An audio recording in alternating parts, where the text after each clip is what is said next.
Hello everyone, in this video we will see the distributor management. So in the option menu bar we can tap on distributors. So here we will be able to see the distributor management screen, where we can see the entire list of all the distributors along with the respective dues from those distributors.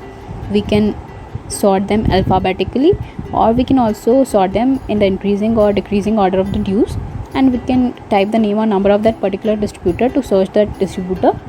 And once we tap on a particular distributor, we will be able to see the entire summary of the distributor, like the number of purchases that we have made from that distributor per month, the average purchase per month, the day since last purchase, and the last paid amount, on which date the last amount was paid.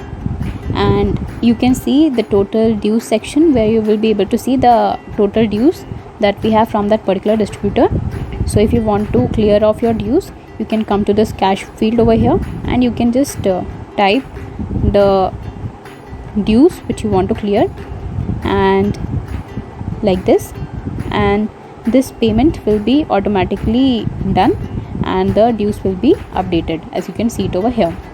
And you can tap on orders to see all the purchase order details from that particular distributor, and you can even filter them month wise. So this is all about distributor management. Thanks for watching.